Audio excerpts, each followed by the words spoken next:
Please welcome John Grisham.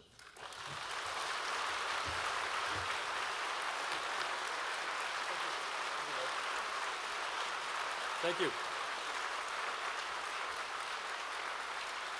Thank you, Bo. Thank you, Savannah. It's a pleasure to be back. Happy Valentine's Day. I am very happy that because today my Valentine is here with me. Renee made the trip.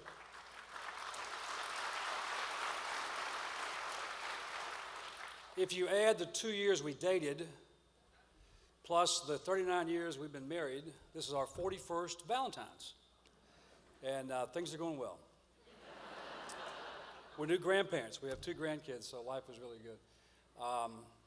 We're delighted to be back in Savannah. Our first trip to Savannah was in July of last year. We keep sort of a list, not a bucket list, but a list of places we want to go to. Places we haven't seen, both here and abroad, and we're always working on the list. And Savannah was at the top for years. And we weren't getting any closer to it. And so I did what I often do when I write a book that can be set anywhere. I pick a town I want to go to, and I write the book there. I set the book there. That makes me go there and do research. And I've done this in the U.S. and even towns abroad. And so after I had written the first draft of The Guardians about a year ago, it was time to do the research and clean up all the mistakes. And so we came to Savannah in late July. It was nice and cool. But we're used to warm weather, so it didn't bother us. We had a list of places we had to check off to see, to verify, where the action takes place. Because if you get something wrong, and I do all the time, you get hate mail for years to come. And some of it's very, very ugly, and people get offended if you get their streets wrong or if you get any kind of facts wrong. And the paperback lives on forever, and so the mail keeps coming in forever. And one of the worst things I've ever done, a book called The Partner, had a different ending from what I thought the ending would be. And it was a surprise ending, and I was surprised when Renee liked it. And I was surprised when New York liked it, so the surprise ending stayed in the book. I still get hate mail from around the world from people who hate the ending of The Partner. So we do our research a little bit. Don't get too carried away, but we do like to travel around at times and see various places. When we got married 39 years ago, we were students at Ole Miss. I had finished law school, and Renee had finished 2 years of undergrad. She was an English major. And I was not about to let her go back to college without me. And so I convinced her that we should get married. She was 20, I was 26. She was too young, and she wanted to finish school, but I didn't give her much of a choice. And the game plan back then was I was going to practice law for a year in our hometown, make a bunch of money, and then we'd have the money, and she could go back to college, commuting an hour away to Ole Miss. We had the plan. It was a plan. And after 1 year of practicing law, I think I was heavier in debt than when I started. The clients didn't show up, and I realized as a young lawyer with the law degree and the power that it gives you, I could not say no to people who were in trouble. I just couldn't say no. And so if a young lawyer doesn't say no, you're going to be out of business pretty soon. And I realized that a lot of my clients couldn't pay. My clients were working people and injured people and people who couldn't pay me much at all, if anything. And so, but I enjoyed that for a while. And for our second anniversary, the gift was our son. He arrived 2 years later. And so we had to put college on the back burner further and further away. Renee started commuting, though, to Ole Miss and taking a few classes, even with the kid. And she was studying English, and I have great memories of us sitting up at night reading and rereading all the books she had to read for class.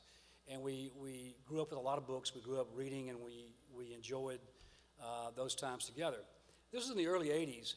Never once, not one time, did I ever have the desire to write. We never talked about writing. I never said, I think I could write a book. I think I could maybe give that a shot. Maybe I could, I have a story here. We just never, it was not a dream. It was not a childhood dream. It was not something that I studied in college. It's something that just happened when I was 30 years old. And it happened, as Bo touched on a moment ago, I was going to be a courtroom lawyer. I was inspired by some great trial lawyers in Mississippi I knew. When I was in law school, I watched the dockets nearby in federal court, and if a great lawyer was coming to town to try a case, I'd skip class. And I'd go to class and watch the good lawyers try cases. And I saw myself as a courtroom lawyer. That was my goal when I was a young lawyer, very young. And so I would always hang around the courtroom. If a trial was in progress, most of them were not my trials. I didn't have many clients. And most of my clients were guilty, and I had to plead them when they went to prison anyway. I couldn't really try. But I just hung around the courtroom, and we had this horrible crime in our community.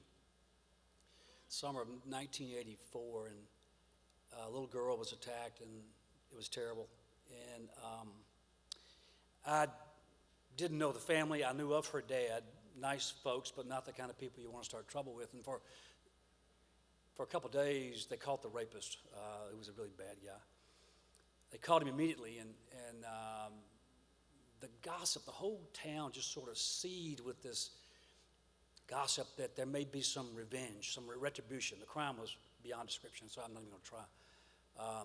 She survived, but barely, and they caught him, and the family was going to do this, the family was going to do that, and this was 1984 in rural Mississippi, and it was, some pretty intense moments, especially around the courthouse. Nothing happened to the family's credit. They waited for the system to take care of it, and a few months later, they brought this guy in for his trial. He had confessed when they caught him. He had just gotten out of prison for another assault. He was a terrible person. And when they brought him in for trial, typical me, I was hanging around the courtroom. Had nothing to do with the case, which was often the case. And I was just curious. As an officer of the law, officer of the court, I could watch any kind of trial. They brought the little girl in to testify against this guy, and for about an hour, she testified. Our judge, my mentor, my favorite old judge, was so smart. He knew how bad it was going to be. He did something I had never seen before or since. He cleared the courtroom. No spectators. Everybody's out. And he put deputies at the door and the windows. Security was very tight. And being an officer of the court, I was allowed to stay with the clerks and a few other nosy lawyers, and we were kind of hanging around. And so we were locked in. We couldn't leave as much as we soon wanted to leave. And she testified, and for an hour, at times she was very brave, at times she was very frail. She led us through every emotion known to the human soul, from bitter hatred to love to compassion. It was just a roller coaster. There were times, I knew 3 ladies on the jury, and I was facing the jury. At times, all 14 jurors, 12 and 2 alternates, were in tears. And the lawyers, the judge, they were hiding their faces, but it was so powerful. The only person who showed no emotion was the defendant, who never showed any remorse. It was just a really gut-wrenching moment that, looking back, as often happens in life, it would alter my life dramatically. Finally, when she broke down and she could not continue, the judge called for a recess, and we could not wait to get out of the courtroom. And I took a back exit through another room and down the back stairs, as I knew how to do, and I ran to my car because I had been emotional too. When I got to my car, I realized I'd left my briefcase in the courtroom. And I had no choice but to go back and get it. And I went back the back stairs, up the back stairway, through the holding room, and I was back in the courtroom. There's nobody there except the defendant sitting in a chair, just sitting there. And a deputy was sort of guarding him, but not really. There was nobody else there. It was a big courtroom. And I walked right by the guy to get my briefcase. And I had this thought. I said, had that been my daughter, okay, and I could get this close to you, I could get my retribution. And I would look at that same jury right there, and I would say, what are you going to do with me? I just did something that you all want to do. How can the system tolerate this? What can the system do?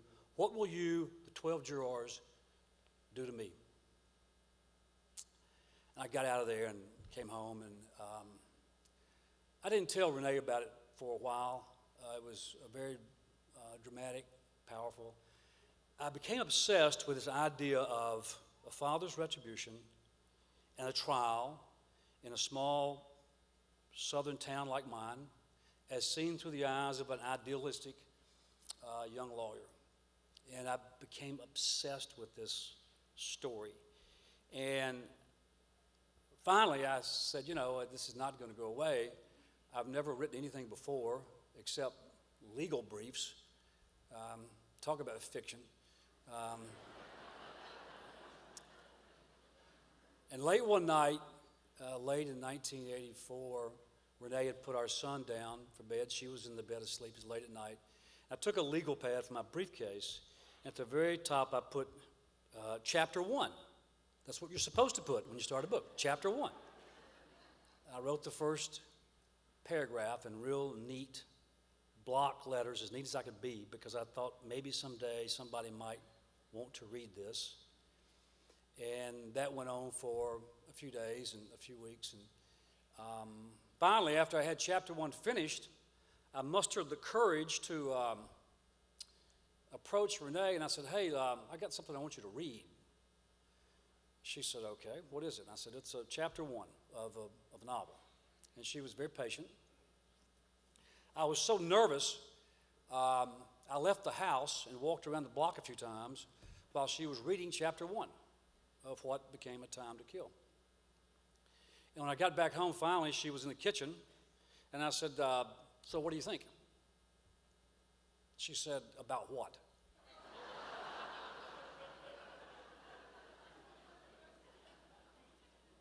I said, about my novel, okay? About my novel. And she said, I like it. I want to read some more. And I said, okay, I'll go write some more. I only have one chapter. And that began a process that went on for almost 3 years. I would write a chapter and pin her down and make her read it, and it went back and forth. And I really got into the process, and a lot of encouragement at home. And I would get up early and go to work early. People thought, my office was on Main Street, people thought I was in there practicing law at 6:30 in the morning. And, but I didn't have any clients. I was just, I was in a writing. Grisham was writing again. Nobody knew that. And there were times when I would quit, I would stop. I recall walking in bookstores, and I would see a big wall of all the new releases from the big publishers in New York, and I would say, who wants to hear from me? What do I have to say? But I kept going. There were times when I wouldn't touch it for a few weeks or a month, and Renee would say, where's the next chapter? Where's the next chapter? And after 3 years, the book was finished, and I began submitting the book at random to New York. This is way before the internet. And I had a list of agents and a list of publishers, and I would send out, the typical first 3 chapters, and they would send them all back. And the rejections were, they reject them real fast. And one time I came home from the state capitol on a Friday. I ran by the office, and there was a stack of rejection letters. Well, to me, the submission rejection was kind of fun because it livened up my life. It was a hobby, okay? I was practicing law, suing people, and that's what I was supposed to be doing, not writing. I never got depressed. I kept going, and there was a whole stack of rejection letters. I went home, and we were having dinner late Friday night, and I told Renee, I said, I got a bunch of rejections this week. And she said, I'm sorry, I know it's tough, but we talked about it. She said, you're sending the first 3 chapters of the book, And those are not the three strongest chapters. Why don't you send this chapter, and that chapter? Like chapter 1, chapter 4, chapter 7. And I said, just 3 chapters at random? She said, yeah. I said, that's pretty stupid. Who wants to read three random chapters? She said, well, you're not doing so hot with the first 3, so why don't you? I said, okay, but we're having fun here. We're not doing this for a living, okay? And so I got my secretary, redid the submission, chapters 1, chapter 4, chapter 7. And we sent those out. A batch of those went to New York. The next names on the lists. And within a week, 3 of them had called, right? 3 agents had called within a week. And when the first 2 called the same day, I went home and I said, hey, 2 agents called. What do we do? What do we do now? What's that? I'm not sure what to do. Tell me what to do. I signed up with an agent, and he was rejected by everybody who'd already rejected me once or twice, and that went on for a year. And again, that was a process. I was busy with the next book, and finally, Renee took the phone call one day when he called from New York to say that we had a publisher. And it was a publisher we never heard of before, but we didn't care. We maxed out on our credit cards. We took off to New York for the first time, 2 kids from Mississippi, and we were having a ball. Met our publisher at a bar at the St. Moritz Hotel on Central Park South, which is kind of past its prime, but we stayed there because it wasn't very expensive, and that's where Mickey Mantle lived when he played for the Yankees. He lived in the St. Moritz Hotel, and he played for New York, so I thought that was appropriate. And we were in the bar. I had a nice bar with my publisher one time, and he handed us the first copy of A Time to Kill. And that was a big moment. The book was a total flop. They printed 5,000 hardback copies. Without telling Renee, I ordered 1,000. And we were broke, okay? But I had it figured out. I would sell the books at retail, and get the markup there, and then maybe get some royalty action going on the back end, front end, back end. I was a whiz. I had it all figured out. Renee stopped by the office one day, and there were just crates and stacks of books everywhere. She said, what are all these copies of A Time to Kill? And I said, well, I bought 1,000. She said, how much does that cost us? I said, well, it's a lot. But we're going to get it back. We're going to get it back because I'm going to have a book party at our local library. There was not a great bookstore in town. And I said, we're going to invite the whole town to come. This is the town we grew up in. This is the town that had elected me to the state legislature. This was our friends, all our family was there. We're going to have a huge book party, and we're going to have all these books there. We still have photographs of our kids. This was 1989, so our son was 6 and our daughter was 3. We have photos of our kids climbing on 1,000 copies of A Time to Kill. And we had a fun party, great party, big turnout, not quite big enough. When the party was over, I still owned 882 copies of A Time to Kill. And the invoice was coming, okay? I was worried about the invoice. And I said, okay, what do we do now? So I went to my librarian, and I said, hey, I can take this show on the road, And I did for the next few months, and like 35 libraries later, I sold the last copy of A Time to Kill, which is a really bad move because those things now, a nice first edition goes for about $4,000. 4,000, and I had 1,000 in the office. Math is pretty easy. Well, it wasn't the only fortune I lost practicing law, but it didn't work out. Anyway, but by the time I'd finished, by the time the Time to Kill was published, I started working on the next book, and I told Renee, I said, look, this is a hobby. I'm going to do it one more time. I have one more book that I like, and I'm going to write that book a little bit faster and make it more commercial and hopefully reach a broader audience. And if the second book doesn't work, you can forget this hobby. I'll just stop writing and just sue people full time. That's what I'm supposed to do. And she said, what's the idea? I said, okay, listen, here's the pitch. And this still happens around the Grisham household. The pitch is a very crucial moment. Because first of all, I have to pin her down and get on her schedule and say, here's the idea for the book. And it's actually a great exercise. If you can't pitch your story in 30 seconds to 60 seconds, you probably got problems. And if you have to defend it, explain it, whatever, you're probably in trouble with your story. So the pitch is crucial, and so the pitch was to her. It was based on something that really happened to law school, not to me, but to someone else. I said, you've got this brilliant young law student who is heavily recruited. He's turning down offers from everywhere.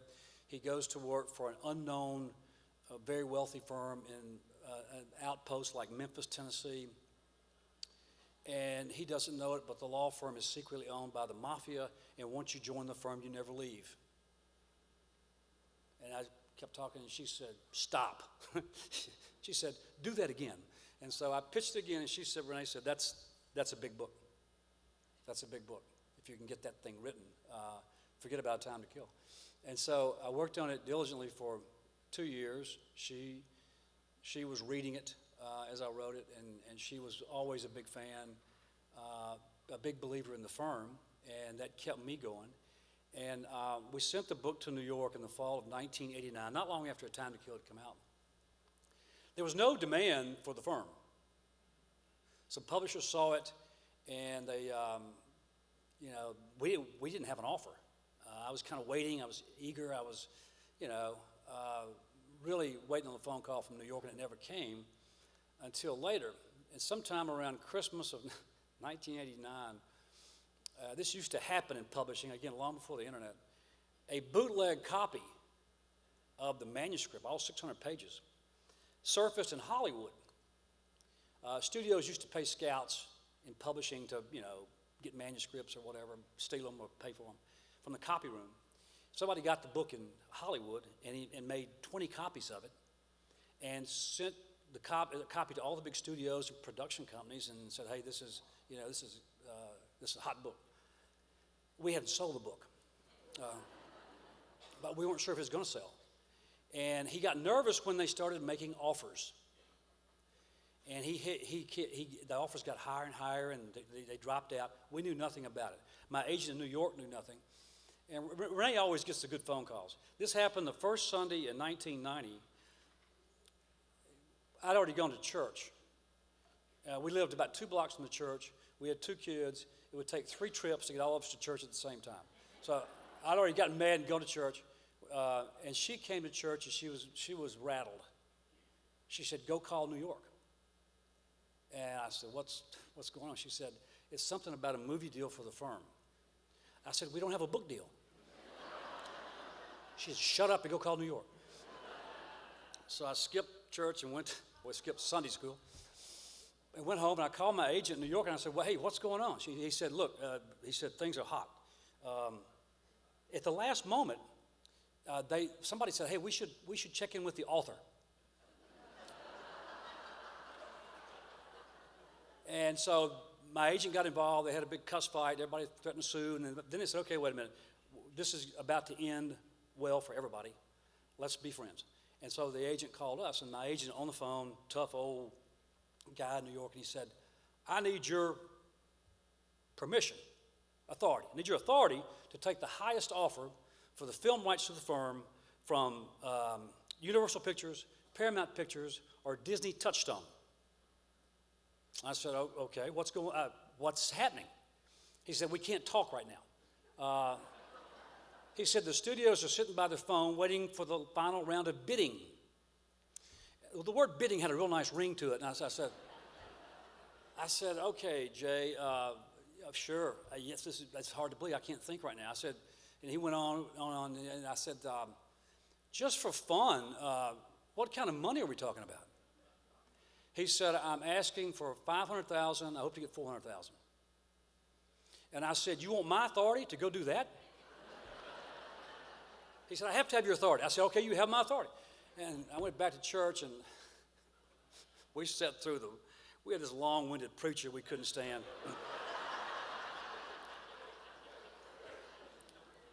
He went on and on. It was one of those, we had communion. We had my all-time favorite, the baby dedication service. There we go. Everything. But that Sunday, we're sitting there just, on our fingernails waiting to get home. And we finally raced home, and the phone was ringing, and it was New York. And the agent said, I just sold the film rights to the firm to Paramount Pictures. said, that's hard to believe. That's hard to believe. And then he started telling me how he had negotiated and roughed everybody up and beat up the LA guy. So finally I said, okay, Jay, just for fun, how much money did we get? He said, $600,000. I said, wait a minute, you were asking for $500,000, hoping to get $400,000, and you got $600,000? How'd you do that? He said, I'm a hell of an agent. Amen, brother. Amen, brother. And I said, look, let me call you back. And we sat down at the kitchen table, really rattled and shaken, and we were supposed to go to my mom's house next door for Sunday dinner, Sunday lunch, and we both grew up in really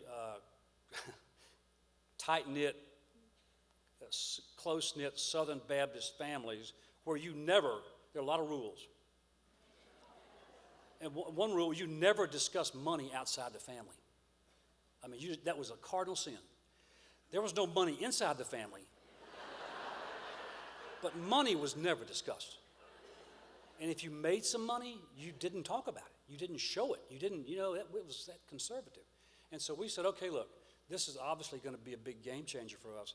We're going to tell people we sold the film rights, we are never, ever going to talk about the money, okay? And we were dead serious. The following day, Paramount issued a press release with all the details. So we learned that lesson, and we've had some movie deals since, and there's always a confidentiality clause that so far they stick to. When the book came out, suddenly the publishers woke up in New York, and they wanted to buy the book, and so we sold the book to Doubleday, and then we sold the book. A Time to Kill did not sell enough copies to go to paperback. Or forget foreign rights. It was a flop. But suddenly we're selling rights in the UK and Germany, and for a year, the book just kind of marched around the world, language by language, contract by contract, and we could not believe, what was happening to us. I was suddenly bored with the practice of law, bored with politics, not bored with my wife. We stuck together. We hung in there, but we were bored with our hometown, and we moved, and we spent all of our money on a new house. Didn't have a mortgage, but we didn't have any money anymore. And then the firm came out in March of 1991, almost 30 years ago, and became a bestseller. Watching my time here, what I normally do is ramble, as I'm doing now, and then take some questions. So if you have a question, hang on to it. We'll get to it in just a few minutes. After the firm came out, then the other movies, The Pelican Brief and The Client, The Rainmaker, and A Time to Kill, and life had changed dramatically for us, and so we moved from Oxford, Mississippi, our hometown, where we got married and went to school, and we moved to Charlottesville, Virginia, 25 years ago. Thank you.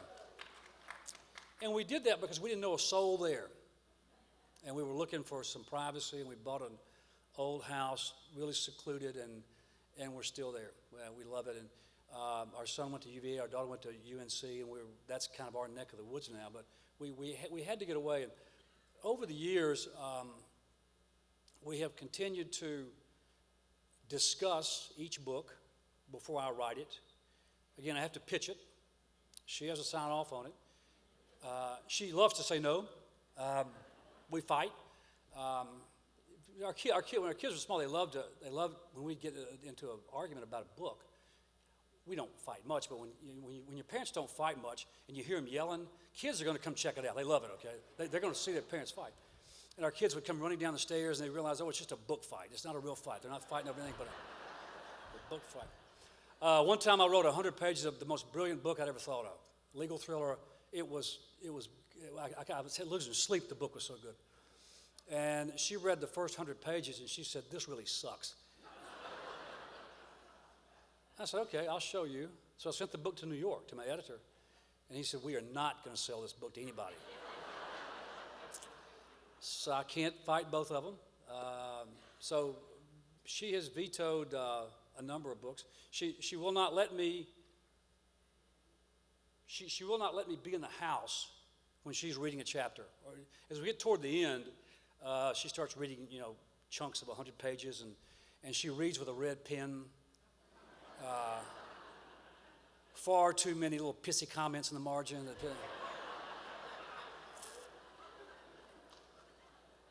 Sometimes I'll put things in the book just to aggravate her. Yeah. I know they're coming out. Okay, I know they're coming out. I love humor. I love to write humor.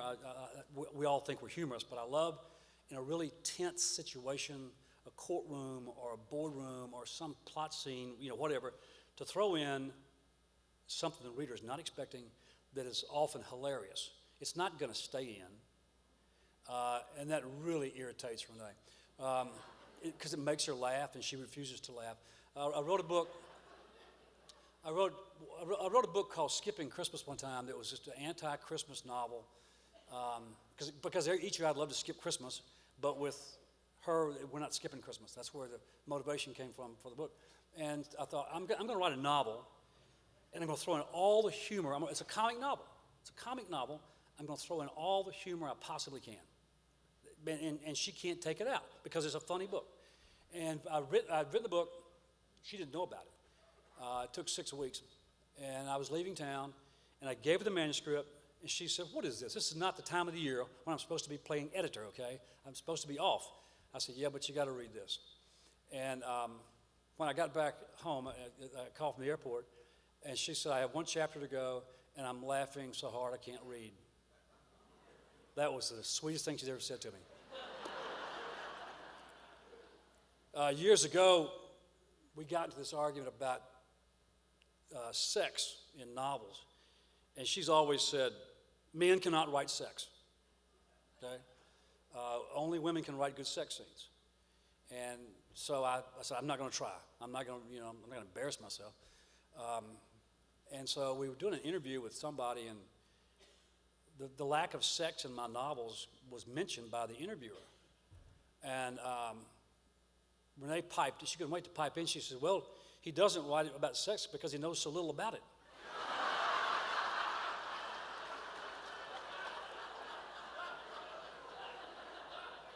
I mean, that's, national television. You get that from... It's pretty painful. I always said I wouldn't write something that would embarrass my mother. Well, she passed away 4 years ago, and somebody said, "You have more sex in your books now." I said, "Well, I wrote a book called Camino Island. It came out 3 years ago, and there was a scene where the two main characters were finally together, and it was time for them to hop in the sack. So I'm there. Yeah, I never get that far before in fiction. And so I was there. And it was time to write this scene. And I thought, I can't start describing, body parts and things like that. How do you write stuff like that? So I just had them wake up the next morning. That's whatever they did. Over the years, Renee has encouraged me to write the more serious stuff, issues like the death penalty, environmental destruction, wrongful convictions, tobacco litigation, insurance fraud and abuse. And my fiction has certainly gone that way. Occasionally, she will get fed up with that and say, "Get off your soapbox and just go write an old-fashioned thriller." And so I listen to her. I do that. In 2004, December of 2004, I was not looking for a book. It was not that time of the year. I start writing a book every year on January the 1st, and I give myself 6 months to write the book, and that's my schedule now. It wasn't back then, but I was flipping through the New York Times, and I love their obituaries because they tell fascinating stories. And the lead obituary that day was a picture of a guy my same age, race, as it turned out, same neck of the woods, same background, socioeconomic, religious, but everything. We were a lot alike. And the headline said, Ron Williamson, freed from death row, dies at 53. We're the same age. Oh, he was a year older. And he was standing in court with a badly fitting suit. It was the day he walked out of prison. And he looked confused. He looked like he couldn't believe what was happening to him. He looked pained. It's a magnificent photograph, snapped by some stringer who was in the courtroom. And the first paragraph read something like this: Ronald Keith Williamson, who left his small town in Oklahoma with dreams of major league glory, but was later convicted and went to prison and came within 5 days of being executed for a murder he did not commit, died last Saturday in a nursing home in Tulsa. He was 53. The cause was cirrhosis of the liver. I spend a lot of time trying to hook you in the first paragraph, or certainly the first page, or the first chapter. If we get to the first chapter, you're not hooked, I'm in trouble. But I was thoroughly hooked by that opening paragraph. And later talked to the guy who wrote it. The obituary went on. Ron was the first round draft pick of the Oakland A's in the 1972 draft, 1 year ahead of me. I didn't get drafted. And many people in his small corner of Oklahoma thought he was the next Mickey Mantle. And he thought so too. He was that good.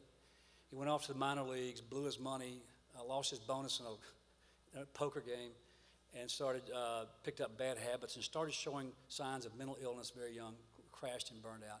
There was a horrible murder in his small town that was unsolved for 5 years, and they finally pinned it on Ron. And he was convicted and was almost executed. And that was the obituary. And I read the obituary, and I thought, man, this is a story that's too good to pass up. And I went to the phone, and I called my publisher, Steve Rubin at AA, and I said, have you seen the Times this morning? Well, every serious New Yorker has seen the Times, okay? So he said, sure, I've seen the Times. I said, have you read the obituaries? He said, no. I said, well, read them and call me back. And within 10 minutes, Steve called back, and he said, this has got your name written all over it. I said, I've never written nonfiction. I don't know where to start, but this is my next book. Within an hour, I'd contacted both of Ron's sisters. He had no surviving wife or children. He had two sisters that had taken care of him, one in Dallas, one in Tulsa. I got them both on the phone, and once we got past the, is this a gag? We had a long conversation. I took off to Oklahoma. I had no idea what I was going to face. I spent 18 months researching and writing The Innocent Man, and it came out in 2006. That process took me into the world of wrongful convictions, where obviously I've never left. And I joined the board of the Innocence Project, and I still write about exonerations and wrongful convictions because there are so many of them. And that's what The Guardian is all about. There are thousands of innocent people in prison in this country. I didn't believe that. I never thought about it until I got into The Innocent Man and the research and learned the issues and talked to talked to some of the men who have served a long time for somebody else's crimes. These are fascinating stories because of the human drama, the heartache, the misery, the corruption, the bad police work, bad prosecutors, bad defense work that goes into a typical wrongful conviction. They're great. I wish I could write all of them, and so I can't do that. So I fictionalize them. When I was researching The Innocent Man, I was in a lawyer's office in Norman, Oklahoma. Just stacks and stacks and stacks of boxes, files, whatever. These cases go on for 20 years, and the legal work is astonishing. And there were several boxes marked property of Centurion Ministries, Princeton, New Jersey. I'd never heard of it, so I asked around. I finally made my way to Centurion Ministries in Princeton, founded by a guy named Jim McCloskey 45 years ago when he was a divinity student at Princeton. He got involved with a prison ministry. He met an inmate who over time convinced Jim that he was innocent. He kept saying, I can prove it. Jim, with no legal background, no money, no training, nothing, sort of began digging, talking to witnesses, looking at police files. Long story short, 2 years later, Jim walked this guy out of prison, a free man, fully exonerated. And Jim said, at that moment, he said, God told me this is your calling in life. This is what you're supposed to do, is to free the innocent. He spent 45 years primarily by himself, going from state to state. He sacrificed a career as a minister. He sacrificed a family. He sacrificed everything because he was called to free the innocent. As of today, Centurion has exonerated 63 men and women. A few years ago, I went to a fundraiser at Princeton that Jim invited me to. He had 19 of his guys there from all over the country. 19 men who had served 1,000 years, probably, combined. And they would not have been there free if not for Jim McCloskey. Jim was the inspiration. He's still a hero to me. He was the inspiration for the Guardians. Okay, who's got a question?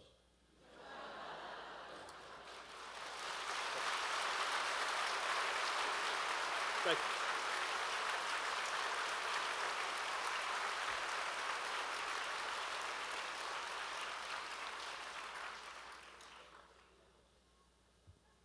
You can yell out if you want to. Just scream at me. We have mics. We have several mics around. Hello.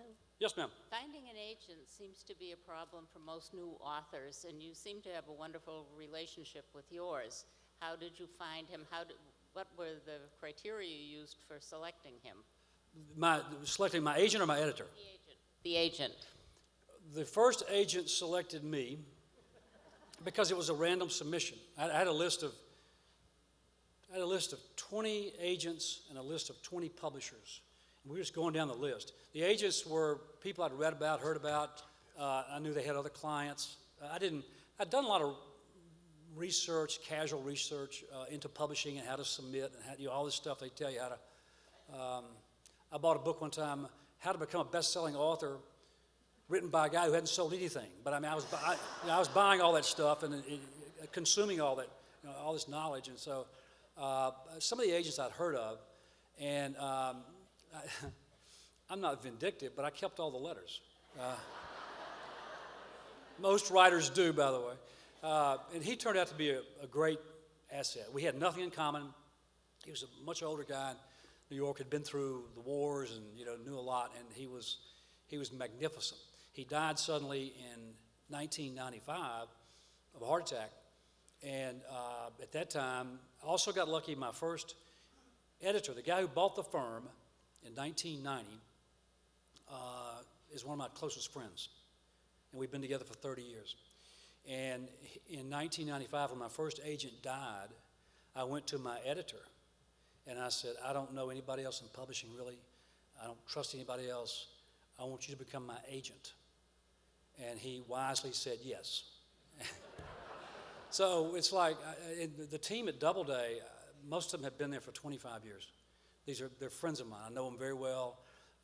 I don't have to have a contract. I'm loyal to them. Loyalty for them is a book a year, a big book a year. Loyalty for me is the team that publishes. It's going to be beautifully published every year. So I've been very blessed. Question? Yes, ma'am. Well, I can't hear. What's? I'm sorry. A painted house? Oh, there you are, right there. Okay. A Painted House is your favorite book?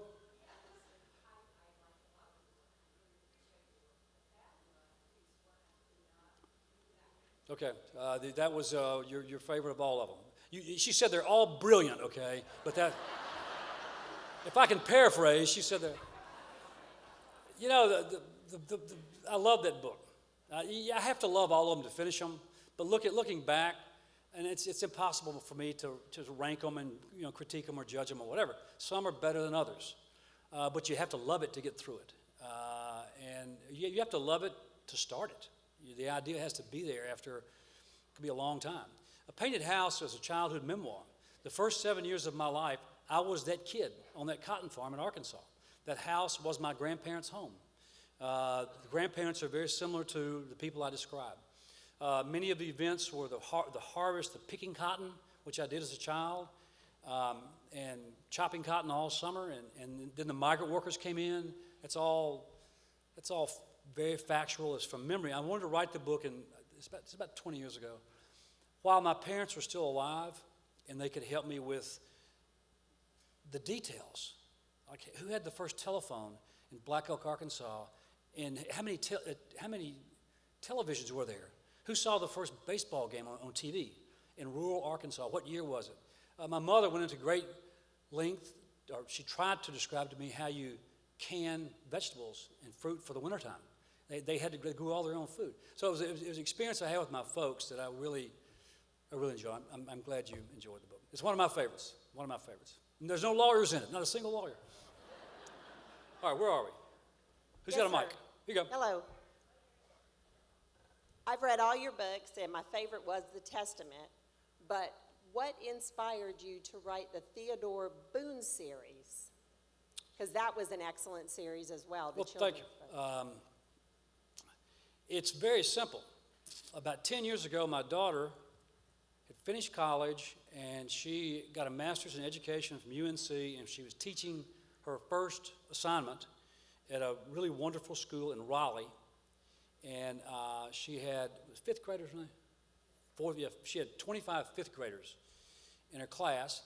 And Renee and I had gone down, helped her get her classroom together. We bought the library. I bought all 85 of the Hardy Boys books, okay? And all of Nancy Drew. She had a library. She really pushed reading and literacy. She wanted her kids to read. And she just had a wonderful time. She loves teaching, and she will someday go back to teaching because she's kind of getting bored, I think, being a mom. And over dinner one night, she had not been in the classroom a couple of months, and we were having dinner, and she asked me the very simple question. She said, "Dad, can you write good suspense for kids?"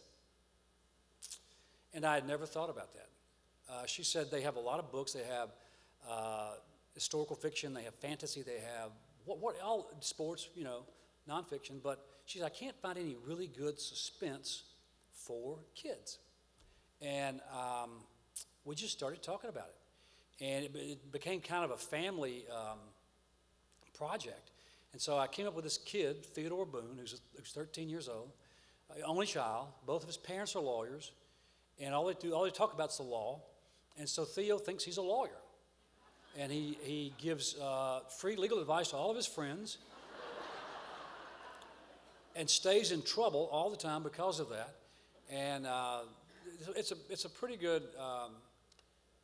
family project. When Ray read the first draft of the first one, and her first comment was, "There's no dog." You got to have a dog, you got to have a dog. So that's how Judge came to life. He's a rescue, and he stays in trouble. And my favorite part of each Theo book is there's 7 of them now, and you're caught up in the story, and suddenly there's a timeout, and you go to animal court. And it's totally fictional. I've never even remotely heard of anything about like animal court. But there's a place in the courtroom, in the basement. It's the lowest of all courts. And you don't have to be a lawyer. You can walk in and try your own, like small claims court. Walk in and try your own case, call witnesses, pretend to be a lawyer, whatever. And so Theo loves it because he's always in animal court. And so as a family, we each year try to come up with the next crazy animal story. We've had fainting goats, spitting llamas. We've had a boa constrictor. The last one was what kind of rabbit was it? Yeah, some kind of flop-eared rabbit who would get out at night in the neighborhood and flop on all the decks and send all the dogs into orbit. And we've looked at videos of some of these animals, some of the just crazy things that animals do, and that's how we come up with the... See, I give long answers. If you ask a question, I'll give you a long answer. Yes, ma'am. John, thank you for being here tonight. I just want to say my father and myself are 2 of your biggest fans, and we always signed off all of our emails as Fitch and Marlene. So very beautiful memories of that. But the question I have for you is, have you followed the life at all of the young rape victim? Like whatever became of her after the novel came out?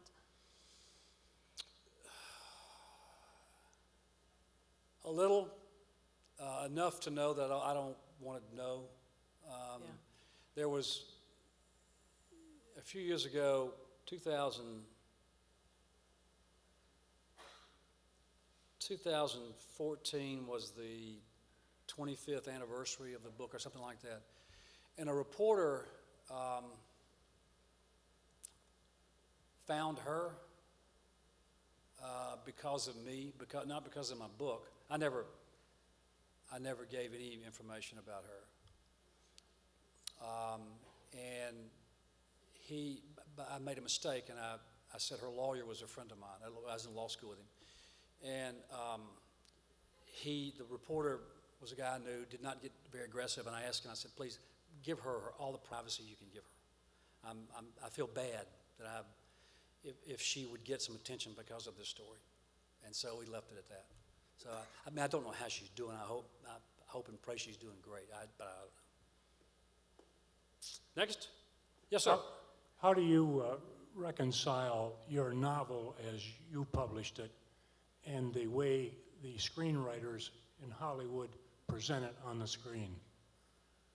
In other words, many cases where how you presented in the book were different than what was presented in the movie. Yeah. Very early on, I think right after The Firm came out, I got a note in the mail from Stephen King. And he said something, whatever. The book had just hit the New York Times bestseller list and was moving up. And Stephen wrote me a note and he said, just simply, welcome. He said, I love the book, because he reads everything. And he said, I love the book. Welcome to the big leagues. And I thought that was pretty classy. So we struck up a conversation, and he came to Oxford, Mississippi, because he had never been to Mississippi, and he wanted to see some real live rednecks. And he asked if I had a pickup truck, and I said, of course I have a pickup truck. He said, can we get in your truck and go low-riding through the countryside and see some real rednecks in their native habitat? Sure, yeah, sure. So he stayed with us for, 2 or 3 very long nights. The first night he was there, we were still living in Oxford, and we'd been up late, and Stephen sobered up and quit drinking 40 years ago, and he's fiercely sober. He's very proud of it, but the others that night were not. Nobody was excessive, but it was bedtime for me, and I went to bed, and by myself. And Renee came to the bedroom. She hopped in the bed. She said, "What are you doing?" And I said, I was sleeping until you jumped in the bed." She said, "You can't sleep. Stephen King's in the house." I said, "Come on, Ray." He said, "He's just down the hall. He's okay." She said, I just can't do this. Something bad is going to happen." And that...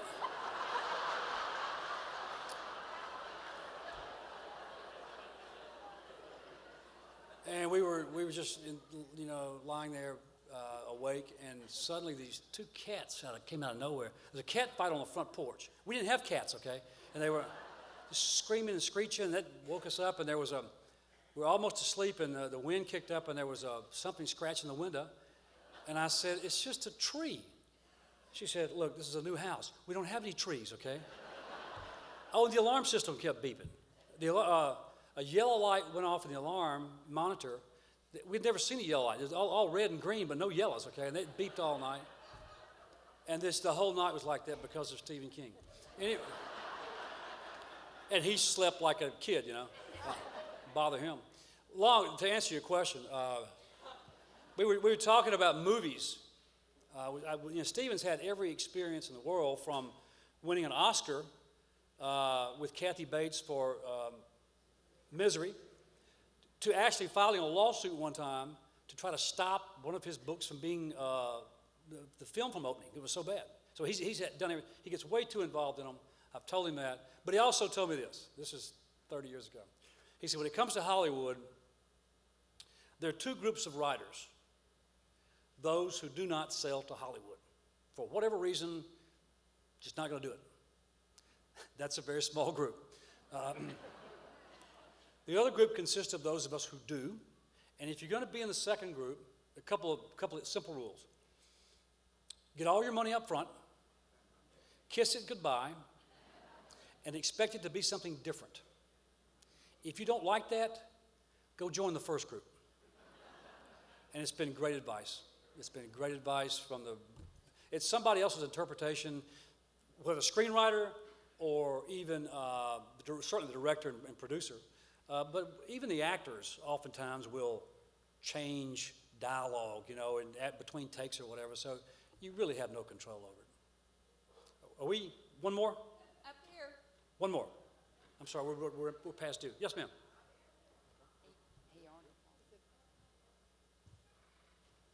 You got a mic? Yeah. Got you. Go. By the way, you're pretty funny. I didn't expect that. Anyway, I'm fascinated by a writer's process. And I've heard writers say, and not really believe them, but I'm asking you, have you ever written a book, think you know the ending, you get almost all the way through it, and it ends itself, it presents itself with a different ending? It like takes over? Totally? No. No. Good. No, here, listen. I have a few rules for writing popular fiction. And one of my rules is do not write the first scene until you know the last scene. John Irving is a writer I've admired for 40 years. He goes one step further. He says he writes the last sentence before he writes the first sentence. I'm not that smart, but I know what the ending is. And that takes a long time to get that process, that outline planned to that point. It often takes a long time. But once you know where you're going, you're not going to get lost. Writers are famous for having a brilliant idea, rushing in, writing like crazy, for half a year or a year or whatever, 50,000 words, 80,000 words, and then they can't see the end. And they wasted all that time. I'm far too lazy to do that, okay? We're out of time. Thank you all very much.